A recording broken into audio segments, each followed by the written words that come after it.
Hey guys, I'm here in Buckfield, Maine with a longtime client of mine, John LaPointe. We're doing something a little different, and I think John really is too with what we're sitting in front of. So I think this is going to be a cool shoot. I'm Tony Poulin with Meservian Associates, by the way, and really what we're trying to do here is just do something a little extra for clients of ours that may have, a unique property, or in John's case, he's has some rentals and now he's turned them into some Airbnbs, and he's had success with it. So we're going to talk about that. We're going to talk about how cool this property is here, and looking forward to it.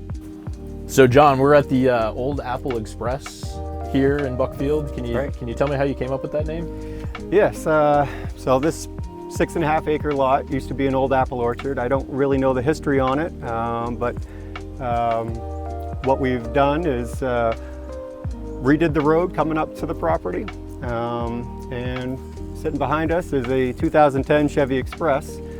Used to be a shuttle bus for the city of Brunswick, and we've converted it into a tiny home. So when you bought this land, did you have this vision originally, or what was? No. We bought the land just because it was close to where we lived. The price was right. It had an existing well and septic. But we really didn't know what we wanted to do with it. And so we looked at a couple different options, and then we started thinking about, converting, something like this. Nice. Did you find this on Marketplace, or what was? Yep, this was on Facebook Marketplace, I believe in Sumner. Okay. And she was going to turn it into a food truck, and decided against it, and so I picked it up from her. So let's talk about some of the things you did to it. How did you? It's a basically kind of a studio, 1 bedroom on one end, but talk about some of the features you have in there. Sure, yep. First thing that we had to do was remove all the seating, and remove the ceiling to insulate. Built the framework on the walls and on the ceiling to fit rigid insulation. We strapped the walls and did the shiplap on the walls and on the ceiling. Nice. And you got it fully set up for solar, from what I can see from the top. So there's no actual power down this road. it's off the grid. That's right. Yep. It's off grid. 800 watts of solar, 220 amp hours of battery, 24 volt system. Fully functional toilet, shower, pretty much everything you need if you want to stay in a small space but still be outside. Absolutely. Yeah. Fridge. I saw you have a fridge in there. Microwave under the sink, which is pretty cool. Yep.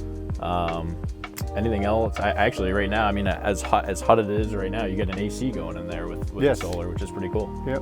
So it doesn't matter, if it's this hot, it's still accommodated to somebody that wants to get out of the heat too. Correct. Yep. Cool. Anything else you think you wanted to mention in here about the bus specifically? One thing I would say is it's not like working on a regular home where where things are square. Walls are curved and rounded, and a lot of the same skills transfer over, but certainly not everything.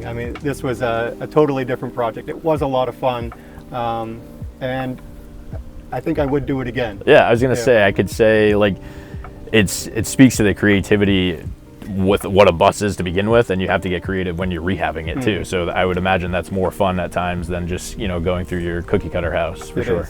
It is. Yeah. Cool. And I'm sure the Airbnbs that are gonna want to take advantage of what you've done here are gonna appreciate that same type of setup. So when I saw photos of it, this is honestly why we're sitting here right now. This is why I wanted to do this, because how unique this is, and I think it's a great kickoff to what we're gonna try and do more here.